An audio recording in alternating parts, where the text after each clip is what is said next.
Hello viewers, in today's video, I'm going to react to a recently released video by the one YouTube channel which served as the inspiration, and it is largely this YouTube channel which made me start making videos on YouTube myself. So today I will be reacting to the most recent video released by this YouTuber who I owe a lot of gratitude to because I largely believe I passed MRCS ENT through the guidance I received from this particular YouTube channel. So I hope you will like watching this video as well. So this is a very nice video on interview tips for the NHS, and let's watch it together. Hello everyone, welcome back to my channel. Today we'll be discussing on NHS interview tips and how to crack it in the first attempt itself. I have tried to include all the points that were helpful in my case, and I'm hoping that this will be a guide for you for your future interviews. So you have got an interview call. Congratulations on that, because it takes a huge number of applications as well as rejections to finally land an interview. The first thing to do once you get an interview mail is to confirm the slot, as your suitable timings may be taken up very quickly. So try to confirm the slot as soon as possible. Usually, we get the interview mail 2 to 3 weeks before the interview, though sometimes it may be short notice. All the correspondence are through mail, so keep checking your mail regularly, and nowadays most interviews are remote. Once you have booked the interview slot, make necessary changes in your calendar and arrangements in your workplace. Remember, the time given in the interview mail is the UK time, and check the interview panel as well. Usually they will be giving who all will be taking your interview, like managers or consultants. I would go to their LinkedIn profile and check in which field they are more specializing in, so that we can prepare the interview in a similar manner. So a lot of very valuable advice here. The most important thing that she highlighted is you need to check your email regularly. And this is not just the case when it comes to interviews, it's also the case when you're booking the exam, especially for MRCS Part A, because you get the email suggesting that you have the exam in a few days, and you'll get an email that the booking window is opening, and you have to respond to it immediately. If you don't respond to the email telling you that the booking window is opening, and you don't reply to it immediately, you don't respond to it immediately, then you don't get it. You stand a chance of missing out on appearing in the exam in a venue of your choice. So the key thing that I have learned during the entire MRCS process is you need to be looking at your email regularly, and the easiest way is you keep the notifications on. Of course, that creates an abundance of notifications, but that is the price you have to pay. Even when you are booking your slot to attend the diploma presentation ceremony, that email also you had to react to it very promptly. And in my case, I had to react to an email which said that my membership needed to be renewed. So every year you have to renew the membership. So those things are also intimated to you by email. So you have to create the habit of checking your email almost daily, if not with the push notifications. So that's a very key thing that she highlighted. And also, when you are aware of the people involved in the process of taking your interview, you should do a bit of research and find out which field of ENT they are specializing in, so that you can understand what their interest would be, and you have to, of course, learn more things about that to perform in a better manner in the interview. I think that is where this is headed. And when it's UK time, you have to be careful about what is the difference between GMT and BST. There is British Summer Time and there is Greenwich Mean Time. So be careful about that as well. Those two are not the same. I think they're separated by 1 hour, and 1 hour is a big difference. So it's your interview day. Always prepare well for the interview, even if it is for a post that is a very junior one. I would prefer to practice in front of the mirror from the day we get the interview mail. Try practicing as much as you can and revising all the topics that I'm going to tell in the further slides. And don't take any interview lightly. It should be a quiet place with good lighting that you have selected for the interview, with a steady internet connection, the laptop with a working webcam and good audio. Try to check everything prior to the interview. And mostly the interview would be through Microsoft Teams, Google Meets, or Zoom call. So check if the app is working properly. Try to print and keep the job advert and your application, even though they are not going to ask it, it's for your own use. The job advert will give an idea of the job role and what is expected from you. Read through it again and again and be thorough on that, as well as go through your own application and see what you have written while applying for this job, because you may be changing a little bit of supporting information and other answers from one job to another. So you should be very thorough on what you have written in that specific application. Dress very professionally, as you will go for a face-to-face interview, and it also gives an impression that you are very serious about the job role. Be punctual and try to log in 10 to 15 minutes early, because this gives you your time to sort out if there are any problems in the Zoom call or the in connection. So try to log in at least 10 to 15 minutes early, and I would say be there in the waiting area of the call at least 5 minutes prior. Don't keep any books nearby to refer, but you can keep a pen and paper to jot down in case you have something specific to write down during the interview. And don't try to learn anything at the last minute.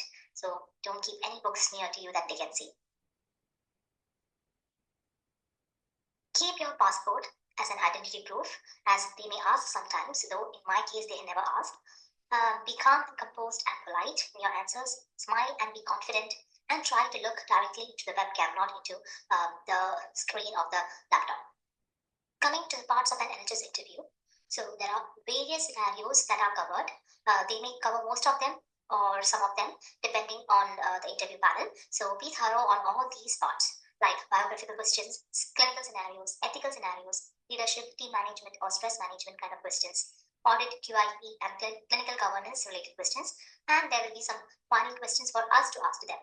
Prepare answers specific to your role and your level. Coming to biographical questions, the usual ones in this section are: introduce yourself, take us through your CV, tell us about yourself. So this question is the most important one and would be invariably asked to you anyway.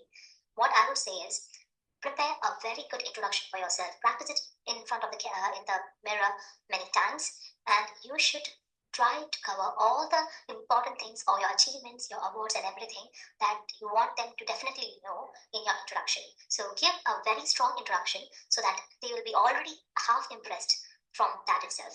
So that if you give a very strong introduction, what I feel is half of it is already covered.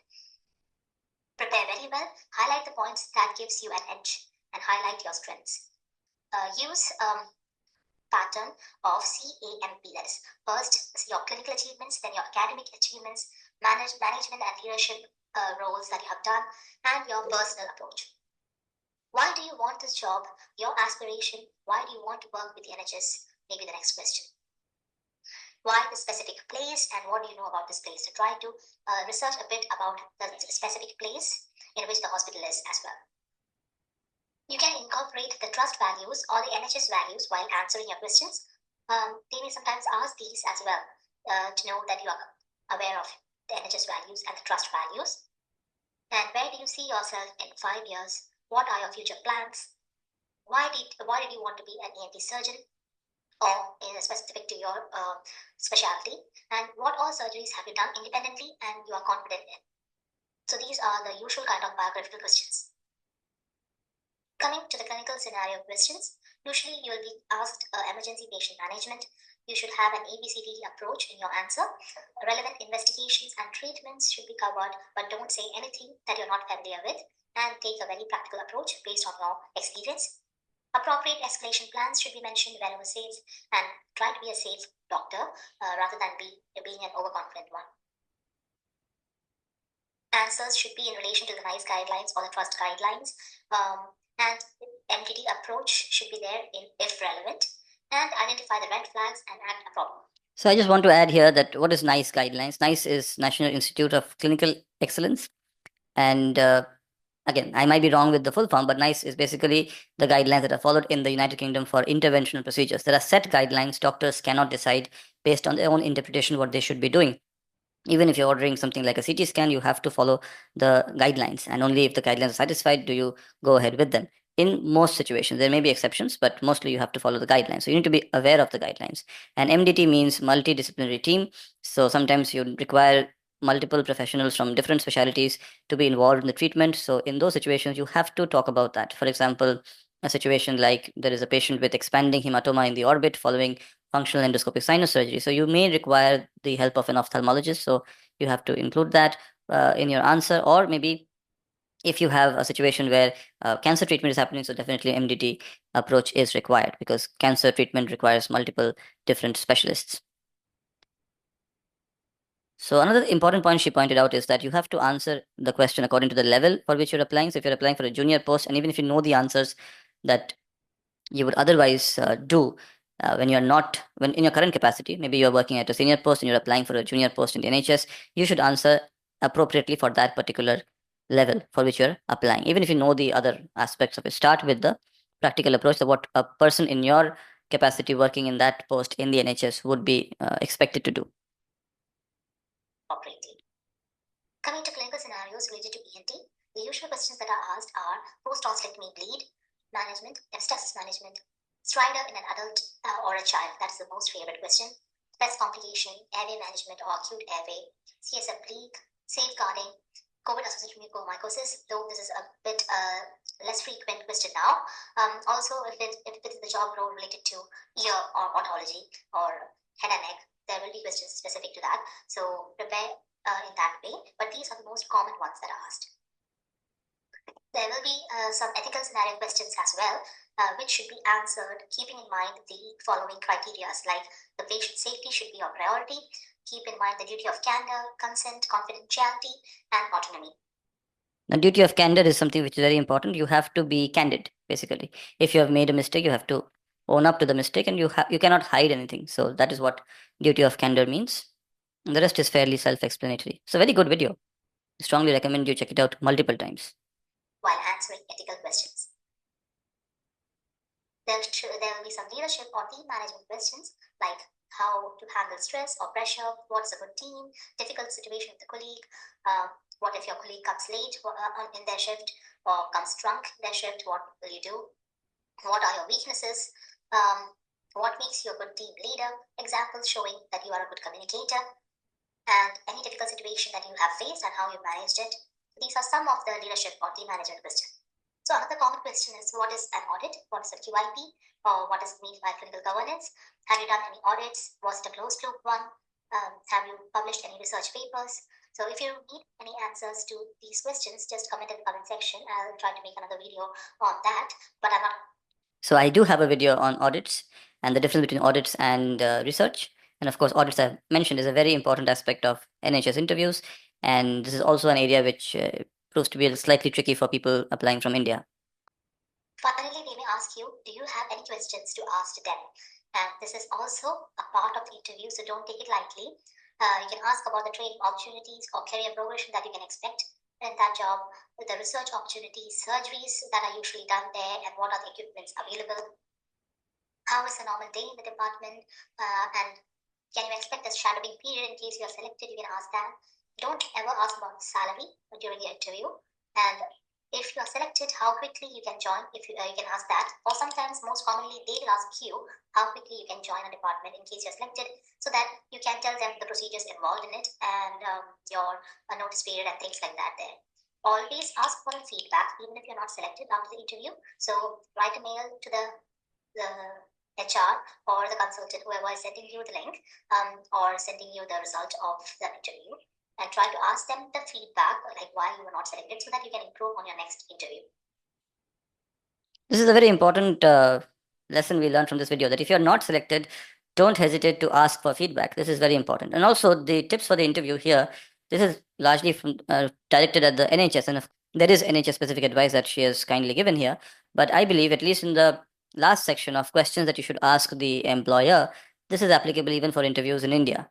And apart from certain tweaks like shadowing and all these things, you can talk about other aspects even in interviews in India, and I think interviews in any sector. Coming to a book recommendation, this is a medical interviews book that was available in Amazon that I bought for my interviews, but it's not necessary for you to have a book, but this was very helpful on how to approach an NHS interview. You can expect the results within 2 to 3 weeks of the interview usually. Sometimes it may be less or more than that. To make sure, you can even ask the interview panel directly during the last part of the interview on when you can expect the results, or you can mail the HR. Another important thing I want to add on is to contact as many people in the hospital as possible once you get the interview mail, to make sure how the department is, how the place is. So I usually use the LinkedIn or Facebook to contact people working in the hospital to get an idea, and this has been very helpful in my case. So I hope you liked this video. It was such an insightful video. Such important details were shared, and as I said, I owe a lot of gratitude to her.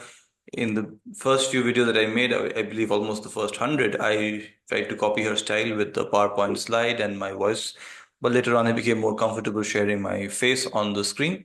So now I've slightly deviated away from the style, and I've also moved away from only ENT, but her channel has extremely useful videos. There are videos about MRCS ENT preparation. There are videos about GMC registration, and I largely got all the information for GMC registration from her channel and from another channel, which is also very useful.